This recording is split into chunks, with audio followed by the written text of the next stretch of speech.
Well, good morning and welcome to another episode of the Real Estate Heavyweights Podcast, episode 113. We're getting up there.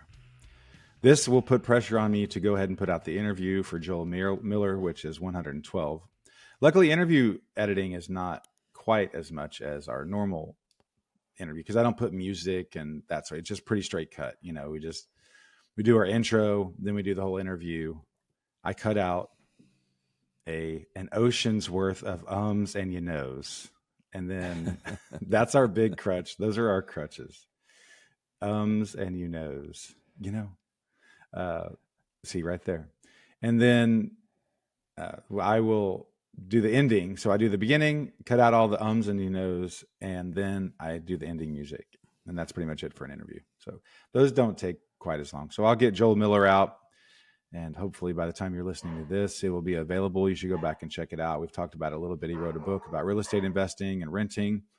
And he has a son that's 19 who already has 2 rental properties. He has just a really cool story. So check out the Joel Miller interview.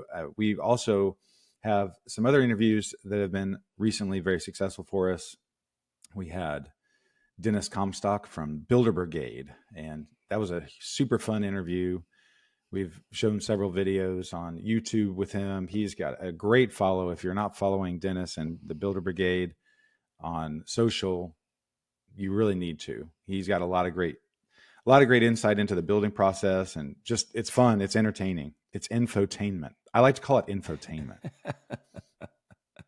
I like this new play on phrases. Yeah. I just sit around all day. Infotainment.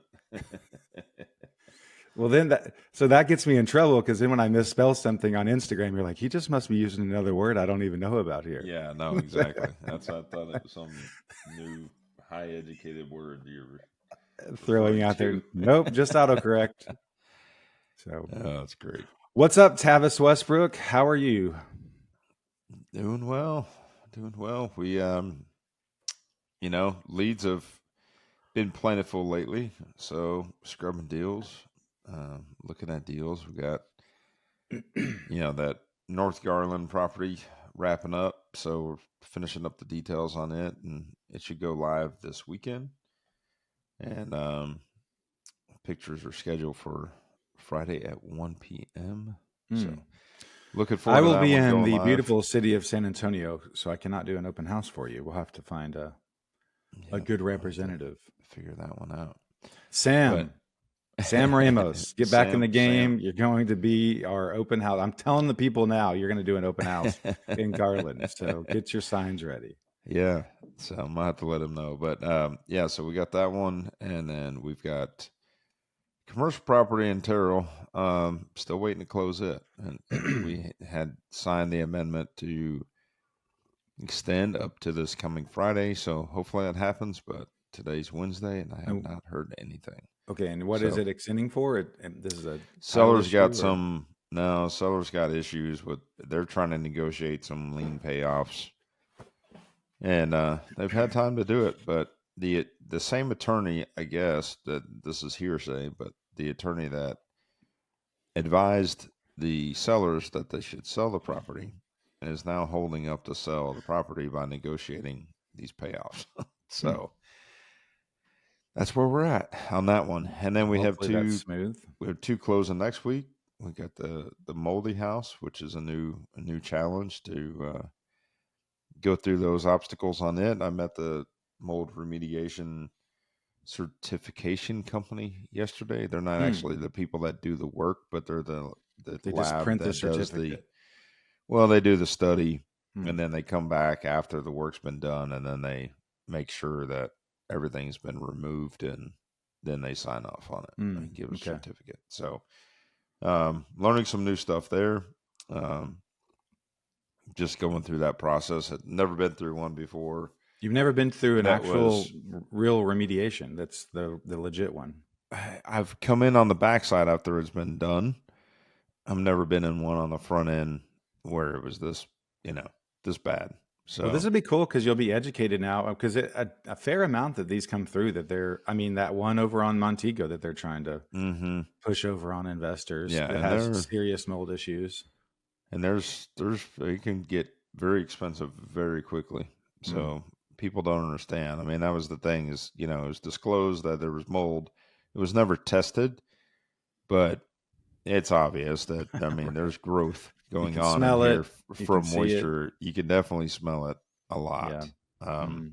you don't want to be in there too long without a mask on. Like it's, you can smell the pores and the mushrooms growing in your nose.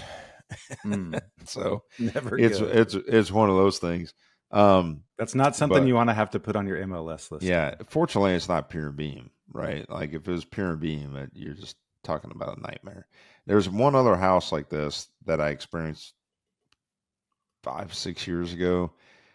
It was a mid-century modern home. It was in a really good area. It was only a 2 bedroom though, and that kind of that limited me on being able to challenge myself. And the market was a little wonky. This was like 19 going into 20, and it was similar to this kind of market right now.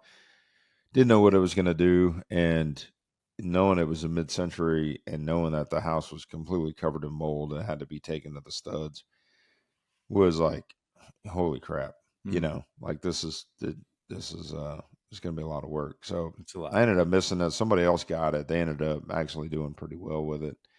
Um, but in this situation, talking to them yesterday, yeah, pretty much we're just gonna have to pull all the sheetrock off. Mm. So because I guess there's an issue with once you start moving stuff around. So let's say you remove that sheetrock that's really bad in that significant area where the leak Mm. was. When you remove the sheetrock, like the spores can go airborne and Oh. potentially travel through the house to another part of the Oh, house. wow. So like that's the issue with it is that, you know, you've got to like contain the cleanup, you know, Mm. so that way it doesn't contaminate the whole house. Go everywhere But if you pull all the sheetrock out, then there's not really an area for it to to go. spawn onto. Like it's not as challenging with the studs and things like that. Is there a spray? Like once you take the sheetrock off, will they come in and spray the studs with a chemical or something? Mm-hmm. Yeah.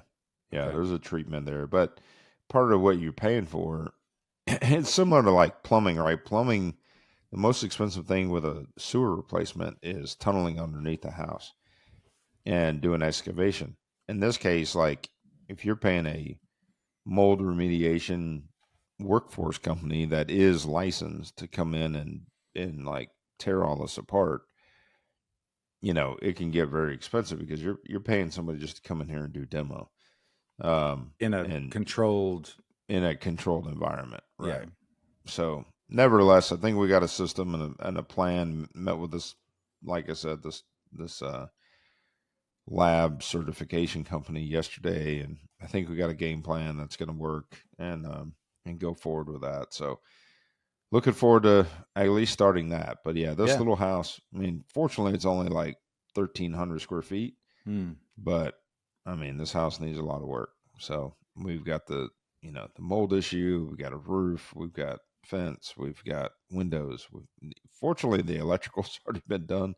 It had already been done. The panels already been changed. I don't know when that happened, but Yeah. that's been done. But I mean, we got to replace plumbing on this house. There's not really like it's not a challenge in the floor plan or anything because that it is what it is. Like it's a Fox and Jacobs house. Mm. So um, looking forward to that. You got that And then one, and we you got another one. and then we got one right behind it. That's in Richardson ISD is technically Dallas, um, southern part of it's near Richland College over there in that Okay. area. And nice house, about 2,600 square feet, I think. So it's a decent size, 4 bedroom, 2.5 bath house. And the seller's putting a new roof on it for us, and we've got a lot of cosmetics over there, and not as much a structural piece of it checked out. So is this number 9 and 10 for the year? This will be no these new ones coming into is 7 and 8. Oh, really? So I thought you were yeah, at it. I'm I already thought you were counting adding. them because I'm counting them because they're under contract. Okay, 7 and 8, Um, yeah, and you've seven got and eight. one coming in late in the year, so that's 9. Yeah, actually it's 6 and 7 then because that one number eight's already accounted for Okay. because that one's in Plano. So Okay. Yeah, we've sold 4. We've got 5 going on the market right now. Then we have 6 and 7 closing next week, and then we have 8, which will be closing in October, I see. October Okay. 1st, I guess. Okay. And then I got 2. Excuse me. I got 2 leads last night. One's actually in my neighborhood, so Oh, I'm nice. trying to see if I can make that one work. And then another one in Richardson. So I got those in last night. Potentially going to look at those today. Cool.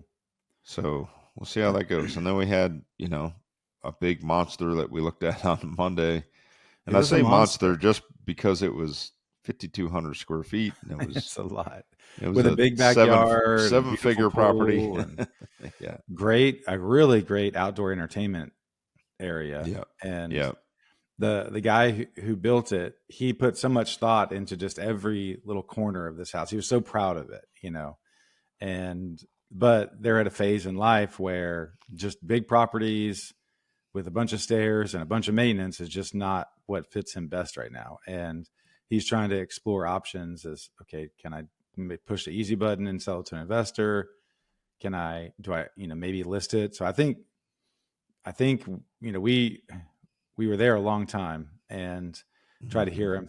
A really smart guy. Definitely knows, he knew the market, his hyper local market, as good as anyone I've ever met. I mean, he knew a lot about a lot of those houses. yeah, And yeah, I mean, down to, well, this is a builder who made 6 of these in this neighborhood and 3 over here, but then they went bankrupt halfway through. And so this crew came in, and the guys who bought it, like, he knew a lot of that stuff.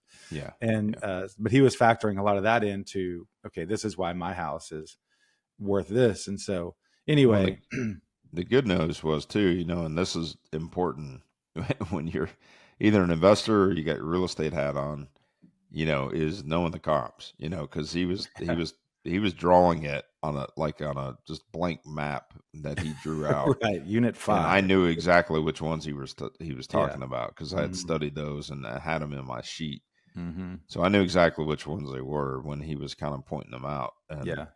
so that was good because we we definitely there was no argument of what was what. It was just a matter of Well, and you I know think this is maybe one of those things where I could see down the line, you would have to go back to an appraiser if they came back with an right. opinion of value, and you would have to say, I understand where you're coming from, but this is a very small, gated neighborhood that's built to a certain level, and right across the fence, they look Hmm. very similar, kind of similar size or whatever, but these are just different houses, and these are different builders and different quality and different, somewhat different lot size.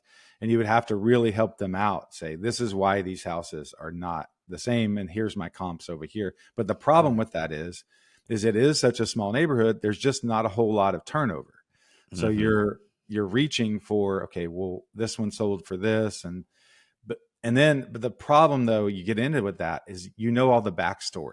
Okay, well, this one was this, and then the grandpa died, and he had to go, or they had to sell quickly, and whatever. Like, okay, well, how many appraisers are really going to go?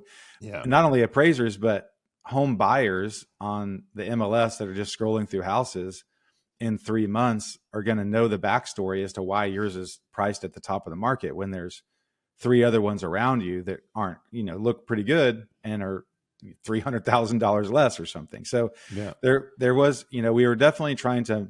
Well, and you have to know, and this is where you know not to get into dollar per foot conversation, but dollar per foot in this neighborhood is kind of all over the place, right?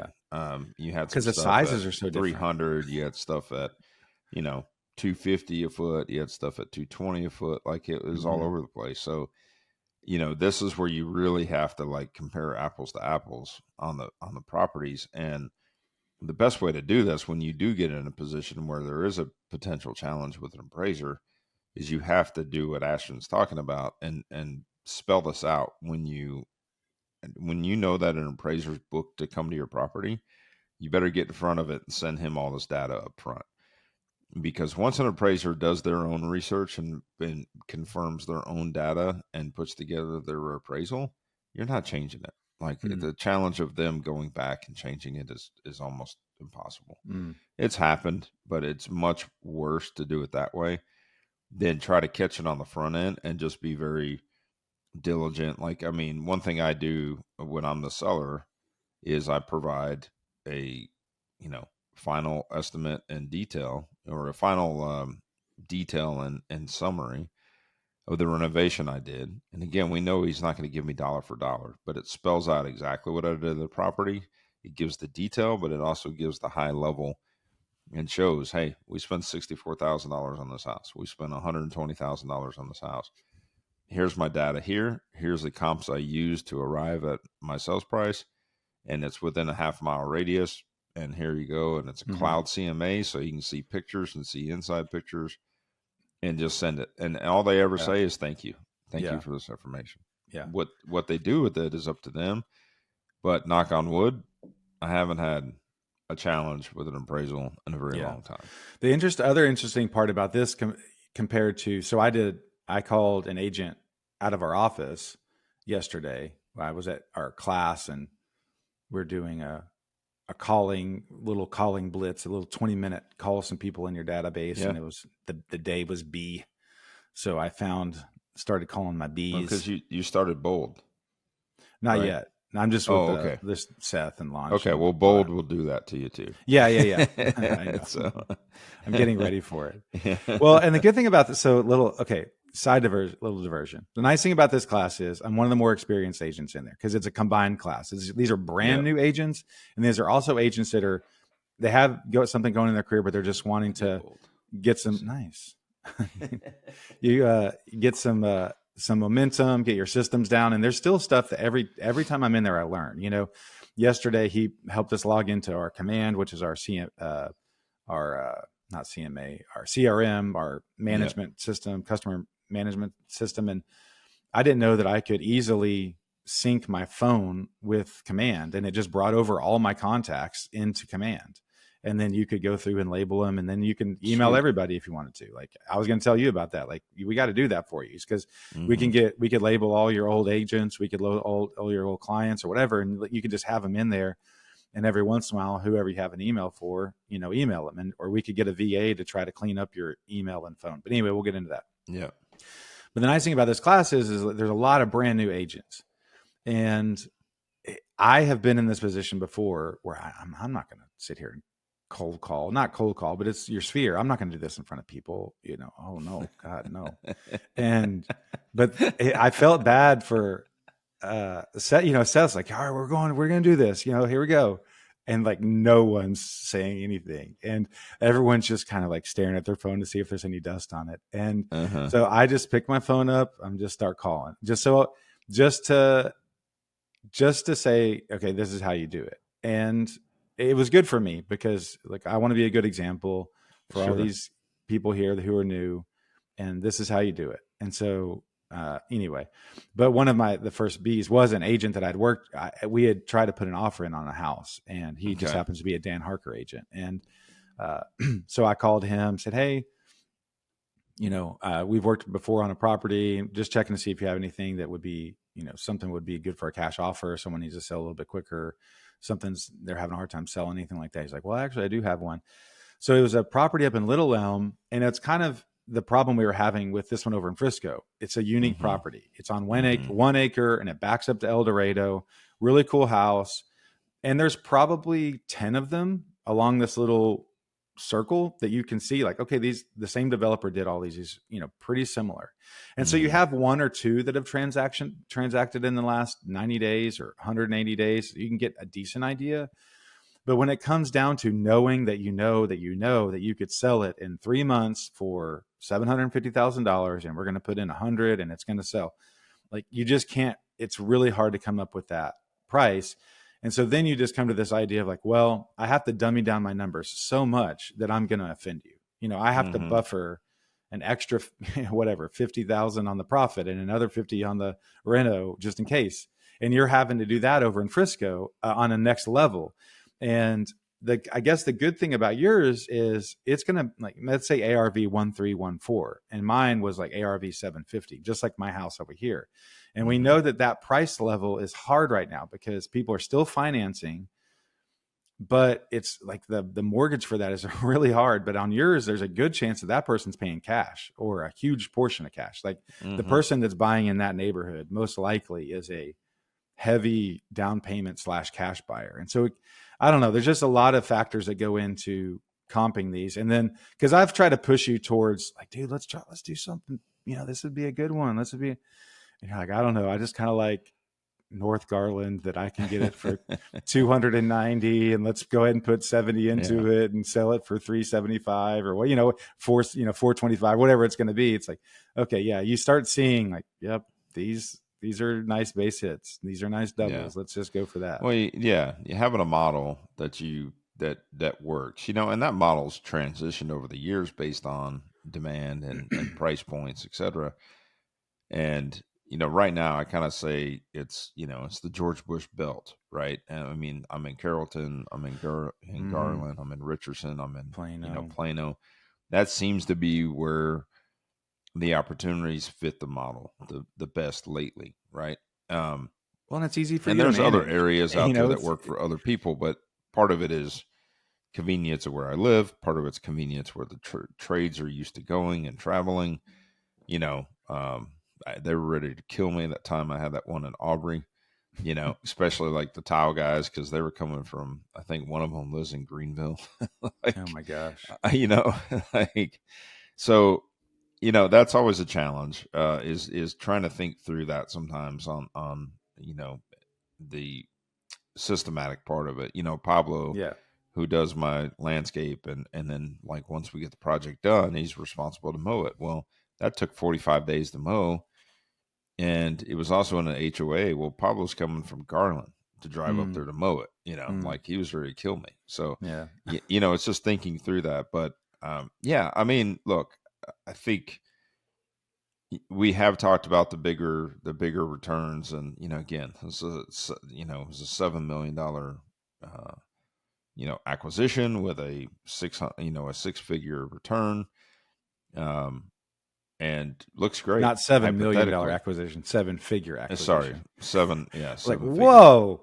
What else did you look at yesterday? Yeah, 7-figure acquisition with a 6-figure return. Great, right? Like, I mean, it could make sense. I think in ultimate standpoint, like to me, the numbers are great. Excuse me, but when I talk to when I talked to my attorney, because I called my attorney about some different things, because the seller was trying to come up with some different creative strategies. And there weren't bad ideas, but they weren't bad ideas, but I was just trying to navigate through what this might look like. Because part of it was he felt like the upside could be much greater based on some of the comps that have sold in the last 6 months that were updated, and based on seeing our style and our the work finished that product we do and my team does, that he felt like, oh man, this thing could sell, for a couple $100,000 more than what we had, projected. And so in that case, no seller wants to feel like they missed out on, the upside, but, there's a huge risk there, because we can't bet on that, and we can't, be in a position where you're holding out for something like that when you've got time, effort, and money built into the model. It just doesn't compute, to sit there and wait. So that's where these investors getting hung up. The other part that, having that conversation, with Matt yesterday was, this whole thing that came out yesterday with the government saying, inflation's up. And so therefore, according to what they should do, they should actually raise rates instead of lower rates. And everybody's been projecting everyone's been projecting that the interest rates would go down this month. In fact, my banker even has been telling me, because we've got a property that matures on a year interest only deal. And he's like, just wait. We think it's going to go down half a point. Well, and this seller had a whole line of explanation as to why he thinks it's going to go down, and Powell's going to get fired, and their midterm elections. Like, he had it all. He's like, this is why this price is going to go up by the time we're ready. It may go down, but it may be next January. Right. It may be first quarter next year before that any of that takes place. That's too late. it's too late for us to Yeah. bet on that. So, anyways, there's a lot of A a lot lot of of different factors. things that goes into something like this, and it ties up capital, right? I mean, it's like a 2-for-1 deal, but it also keeps you from being able to, I'm tying up capital and money and effort in one project that I get a couple of these little onesie twosies that pop Hmm. up, and I know the model with those. Those aren't as much of a Hmm. guessing game. I know that we can acquire it, we can renovate it, we can sell it in less than 110 days. I mean, Yeah. that's just Yeah. the fact of the It matter. works. Yeah. And they look awesome and people really like them. And, the other part about doing this different level of house is we're going through. So when we go through a Frisco or Plano house or Colony, whatever, like very, very similar, some a little bit nicer, but in general, pretty similar, a Yep. little bit of molding to no molding. But when you go into these custom houses, you really would have to dissect the demo. Okay, what are we peeling back here? Oh Because yeah. there's so much molding, there's so much custom work that, okay, if we're going to take out this, like every doorway has a custom casing, custom millwork in the casing. So if you mess one of those up, you can't replace it. And or if you take it out one place, then you're taking it out on all these places. And it's not just a, hey, let's take the carpet out. Like you're doing real demo, taking out wood that's been there and was put in at really high level. And there's a lot of wrought iron, like real heavy iron and stonework inside. It's not just sheetrock, it's stonework and ironwork and huge glass. And so yeah, just a lot of, there's a different level of work. And not to mention too just how tall the ceilings are. Heaven forbid this thing had a dome, like a golden dome, and Yep. this light came down from it, and it was a heavy light. And I was just thinking, I am not getting up there to try to take that light off. Yeah. I Like mean, that. the paint budget that we typically pay, would increase on this house because there was a lot of detail work. There was a lot of Yeah. trim. There was a lot of stuff that, you have to account for. It Mind would look you, amazing. It would look yeah. amazing if you were able to kind of do your thing. But there's just a lot of sanding, a lot of Bondo, a lot of painting, because every wall has extensive baseboards, door framing, and crown molding that's you have to account for. So anyway, um, yeah. So that's you're super busy. I'm really busy. Blessed to be busy. I have a listing in Garland that's live. We had an open house last weekend.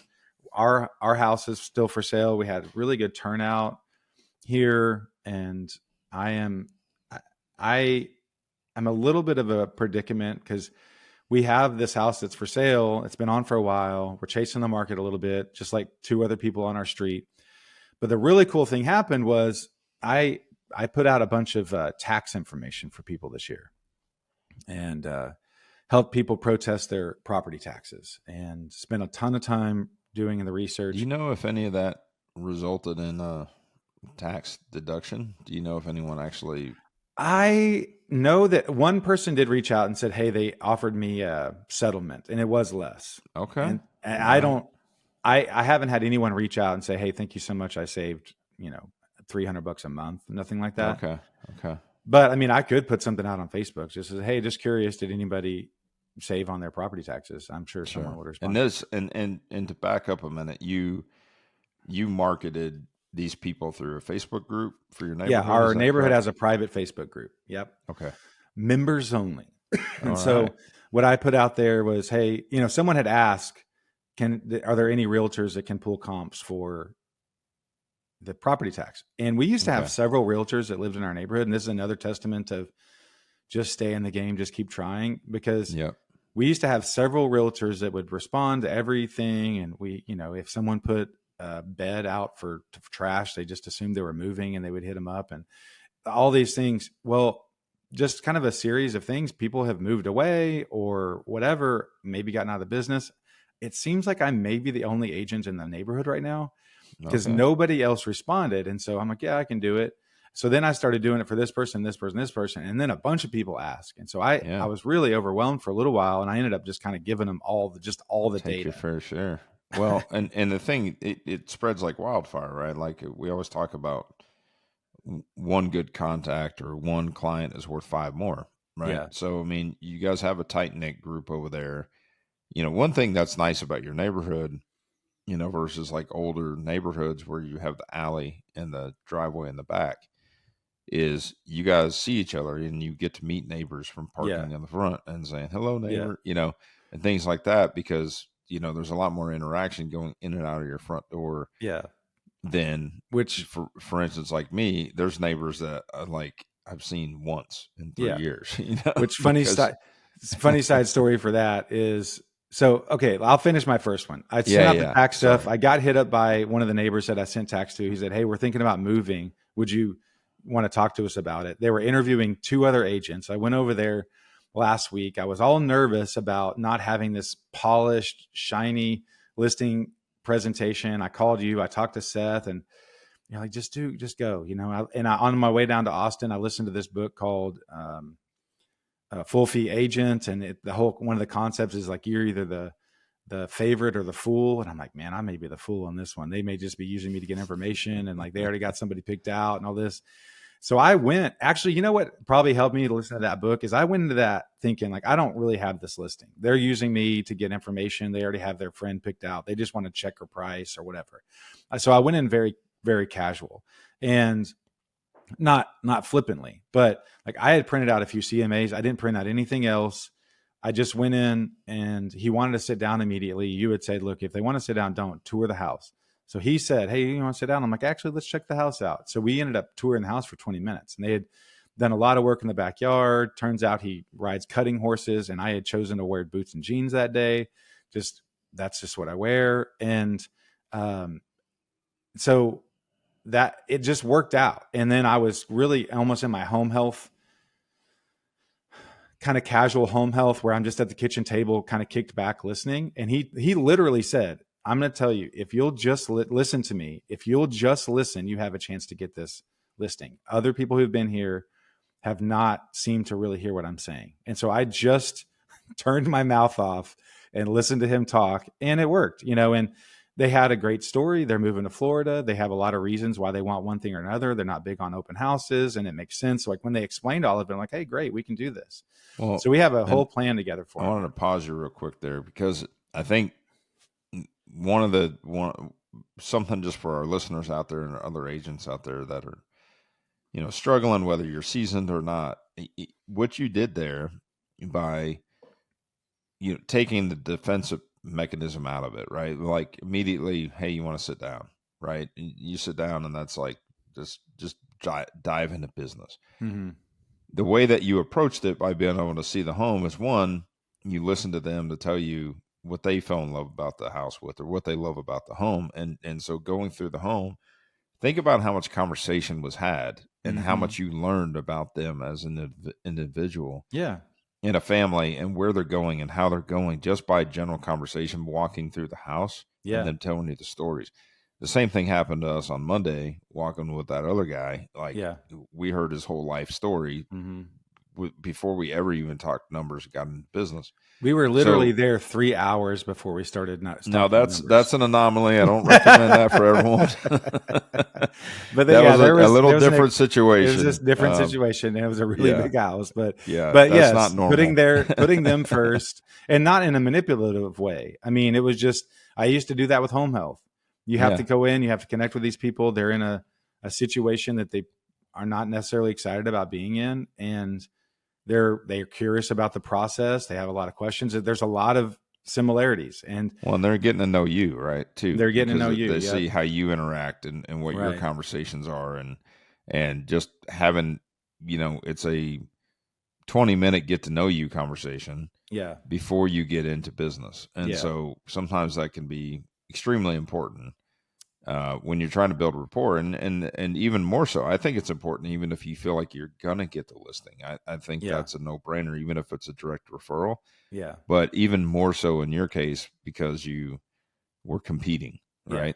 You went with me to the Keller.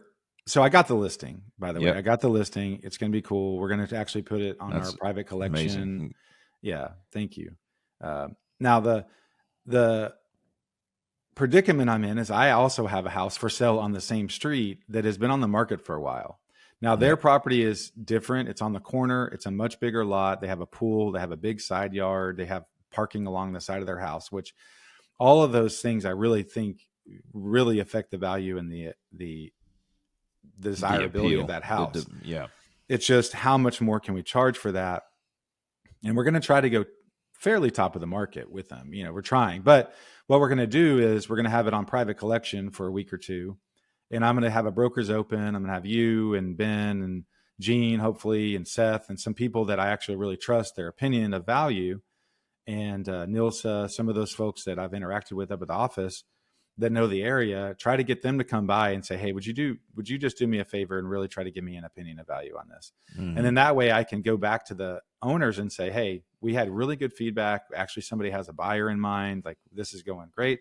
Or we can say, look, 5-6 people came through. Consistently, we're hearing that they think it's going to sell for this or this. And then we can adjust the price as we go onto the market. And so that's our plan. I'm really excited about that process, actually, to see how it works, because I think it's a huge tool that we have to be able to bring people like that in off market and kind of test the waters before it affects your days on market. And, oh, we had a price drop and that sort of thing on that. So yes, thank you for all your help on that. It's exciting. I got 4 lease listings. I think we found a renter for one of them yesterday. So I got a lot of irons in the fire, which is really cool. We need to get into news, but quick side note about knowing your neighbors. So I have a guy across the street. His name's John. He's 83 years old. Still takes care of his yard. He used to come steal my wheelbarrow from me, but I just gave it to him when we started selling the house. And so Luke's done a little bit of work for him, but every once in a while I'll see him in the garage trying to lift something heavy, and I'll run over there. So, John, you can't do this. He's an 83-year-old Korean guy. Yeah. And super, super nice. We actually dog sat his dog for about 3 weeks. We went to Korea one time. Oh, wow. And we were about 2.5 weeks in to think this is the worst behaved dog I've ever met, until we realized that this poor dog only knows Korean.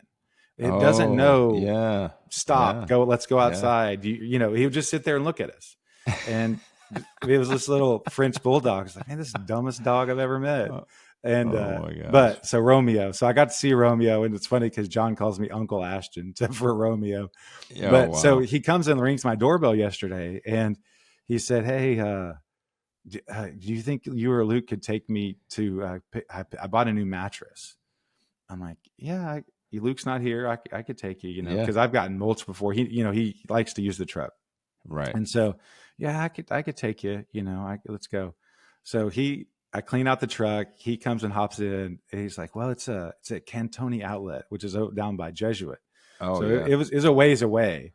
So on the way there, he just told me stories about him growing up, and he has a son that's a, big time doctor. And this guy owned a Blimpies for 10 years, and he owned a Coulter's barbecue for several years. He just had great stories. And so, but what's interesting about from the real estate perspective is his brother-in-law moved to the neighborhood about 3 months ago, and he was going to use me. And then John had said, hey, I want you to help him out. I'm like, okay, great. But the next day he's like, oh, my daughter already has an agent and they already found something. I'm like, are you freaking kidding me? Oh, man. So anyway, we actually went and looked at another house yesterday. It's like, hey, there's a single story around the corner from us. You said that at some point they may want an actual house, not a townhome.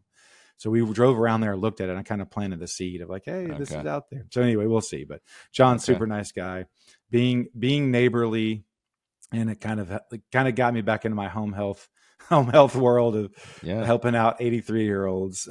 So asking for the business. I did ask for the business. Right. I said, I'll only help you with this mattress if you send me one piece of business. Absolutely. Anyway, all right, let's get to a little bit of news. All right. Let me move this over.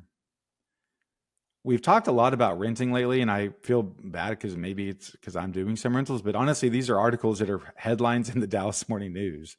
And so this headline is DFW suburb called best place to rent.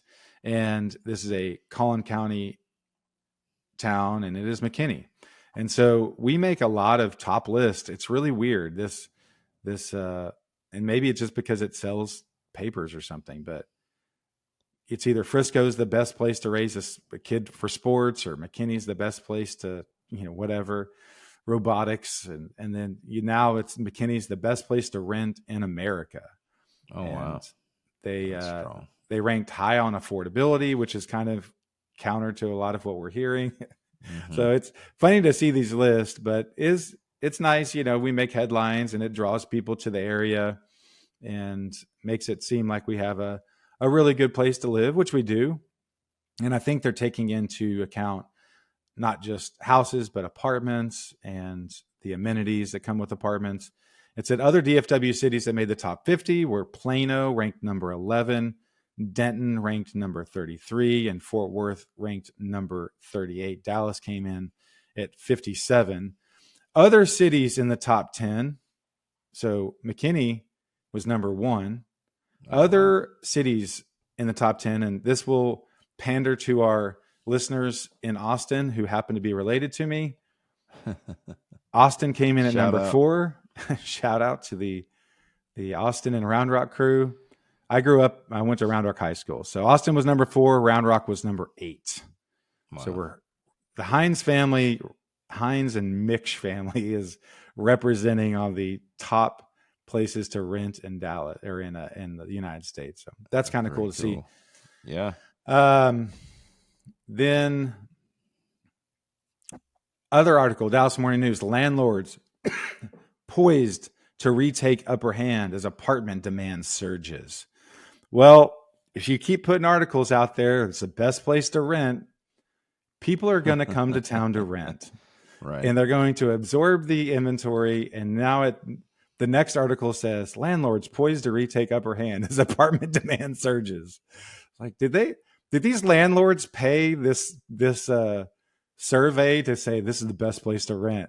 This is really affordable. And now, all of a sudden it's absorbing all the inventory. And now 6 months ago, 6 months in the year, just over 12,000 new apartments have been delivered in Dallas, Fort Worth.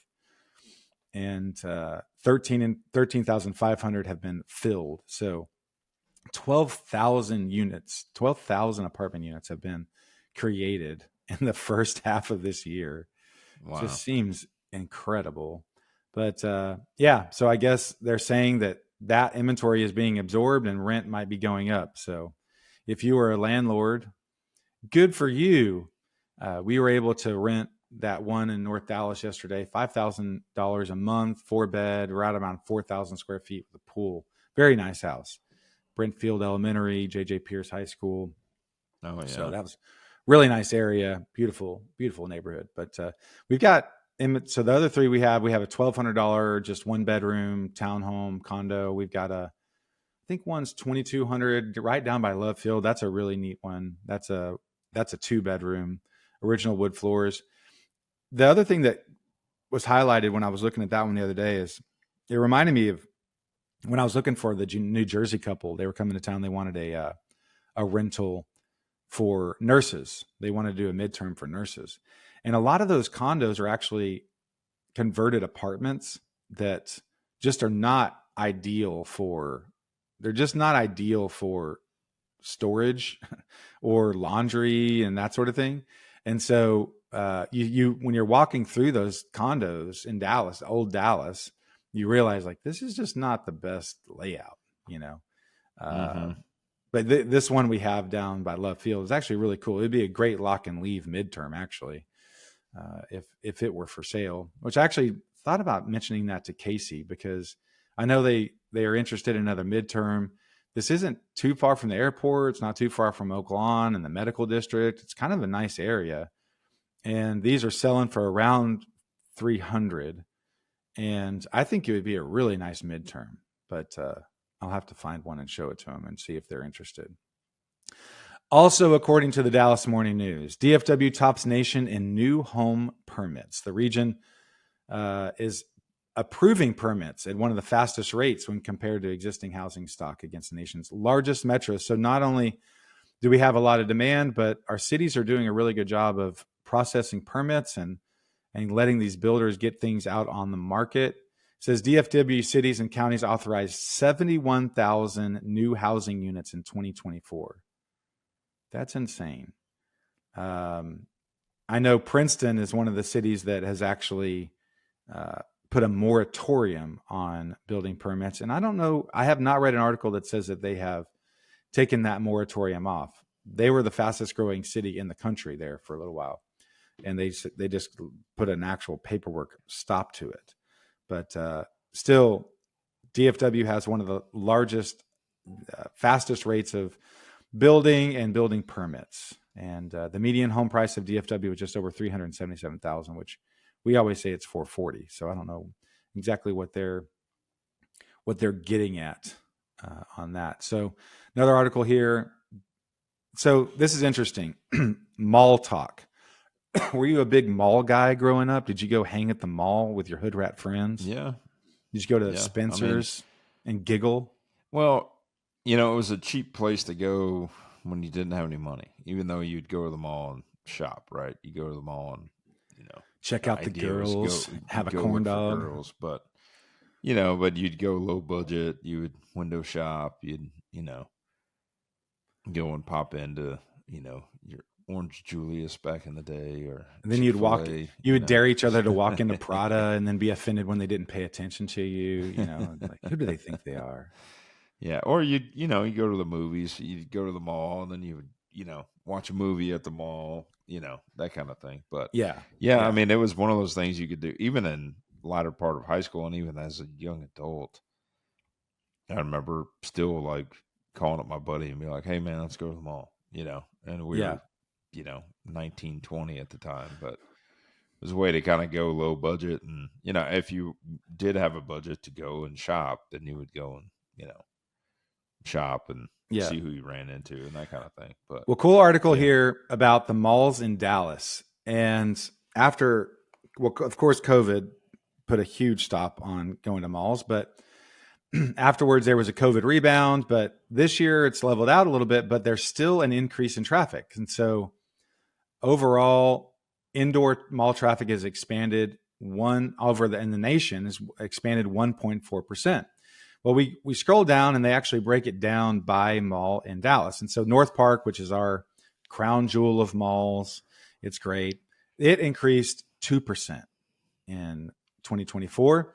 The Galleria also increased by 2%. That's the one they mentioned that has a new Netflix house that's coming to town. Really neat. You can go ice skate there. That's a really neat mall. It's also the closest Apple store to Collin County due to a lawsuit that we've talked about before. Then you go down to Stonebriar Mall. Also, it increased by 1.5%. Oh man, Stonebriar doing great. Kidzania. Allian has an ice skating rink too. Does it? I don't know. It used to. I believe it still does. I don't know. I don't remember seeing it, but maybe they do. Allen Premium Outlets, the outdoor outlets, they were up 6.3%. Wow. And it bucked a national trend which is down 0.5% for outdoor malls. So that one's doing really great. Grapevine Mills up 1.9%. I thought there for sure would be down. Town East Mall way out in Mesquite up 1.1. Then you go to the Shops of Willow Bend right around the corner. Permanently closed. The ice skating rink at Stonebriar. Oh, it's Stonebriar. I was like, the Shops of Willow Bend might as well be permanently closed because it closed in 2013. Tells you how often I go. I didn't want to tell you, but I was pretty sure that was wrong. But the Shops of Willow Bend, which is the mall that's closest to us, and I ate that chicken place the other day, and you look around, you're like, there's no one here. And sure enough, the shopping hub, so all these malls up 2%, up 2%, up 6.3%. Shops of Willow Bend declined 10%. 10%. All these other malls are just kicking along. And our poor little Willow Bend. Now, I will say, if you do want to just go buy something, there's no one there. And you can just walk around and shop at your heart's content and not really be bothered. It's like the ultimate COVID mall. But so I just thought it was really sad. Like me, I despise shopping now. Like if I can buy it or find it on Amazon, then that's what I'm doing. Really? It's only closed, right? Like I'll go to Dillard's, and I still go to that Dillard's at Willow Bend. Yeah. and I'll go there. I know exactly where I'm going. I know the big and tall section, but I still even hate doing that. Like, I'd rather, like, if I know what I want, like a pair of jeans, I'll just look at what I've got that I already like, and I'll just go online and order them. Like, same thing with shirts. Like, I don't need to Yeah. go in. I'll just, like, I know it fits already. I know the style, but if I got to Yeah. try something else new, I'm just not for I'm still a shopping like I sucker used to for, be. I still like to convince myself that I lost 3 pounds last week, and that must mean that I can just have a whole new size of things. And then I go and I try stuff on, and I need a counselor by the end, and it's never Oh nice. yeah, It's never good. And I walk out with nothing. I always feel like I have to kind of like lift my hands up as I leave. Like, this guy spent 2 hours here and he doesn't have anything he bought. He's must be shoplifting something. I'm like, I always feel stupid walking out with absolutely nothing, sweating, depressed after 2 hours. But yes, I actually still subject myself to that every once in a while. It's always actually really nice for me to have an event or something I need clothes for, because I just have to go and find something, and then I don't there have you that go. luxury of just getting rid of it. So, um, one last story. It's actually a statewide story. I just thought was curious. It talks about McAllen. Have you ever been down to McAllen? I have never been down there. Yeah. It's on the Well, border, yeah. I've driven but through it a few times. well, here's what's weird. So during COVID, there was this one real estate agent, and their page blew up. They did really cool videos. They did these house tours, and they would tour these homes. And it's like, live in Texas. You can live in this home in Texas for 310,000, and it was like a 4,000 square foot house. It looks like a Oh mansion. You're like, wow. wow, this is great. And it's like, it's in McAllen. I'm like, do people not like? Have you been there? It's like, everything I've seen does not seem desirable about McAllen, but they have these beautiful homes. Like, oh man, this is so cheap. Well, it turns out there was a huge building boom, and it just caught my eye because I just remember seeing these videos, thinking, I guess it's a different town than I realized. Like, this is really nice. Well, it says McAllen, a city of 146,000 people, just a few miles from the Mexican border, had a boom, and during they during COVID, a lot of people went there for affordability. And then turns out lately, 65% of online home shopping traffic in McAllen is for places outside of the city. And what's happened, they say, is all these people who actually had current homes, people came in, they created this huge amount of equity for the originals that were around there. And now they've realized, I can go somewhere else. And so they're selling their homes, and they have this equity built in, and now they're all wanting to go to San Antonio and Austin and just different parts of the state that have more to offer. I mean, there's just not a whole lot to McAllen, it turns out. And Hmm. they had kind of this boom bust cycle through COVID. And I remember seeing these homes and thinking, man, I need to go check out McAllen. This looks beautiful. But now this article is like, not so fast, and it seems like it's nosediving in value because all these people are wanting out, and they're trying to go cash in their equity and move somewhere else. So anyway, Wow. quick statewide story there. So we will come to you every week with another episode like this. About once a month, we do a market update where we do a deep dive into the statistics of our MLS, what's selling and how long it's taking and all that sort of thing. We also do some deep dives into specific parts of flipping and investing, and we will really get into how to finance, how to do rehab, how to comp. We've talked a lot about that. We have a lot of episodes in the past that if you have not, please go check out. Flipping 101, a lot of great interviews. We've got, like we said, 113 episodes at this point. We're on YouTube. We've got a great guy that's posting our things over there now, and we're getting a little traction. We're making Mr. Beast a little scared to, he may lose his position as the number one YouTuber based on this DFW real estate podcast that's all of a sudden posting great content. So go check us out there. Find us on Instagram, Facebook. Please connect with us. Send us a message. If you have not liked, subscribe, rate us, give us a nice review, and send us a message if you would like us to talk about anything specific. And until next time, hope you have a great day. Thanks, guys.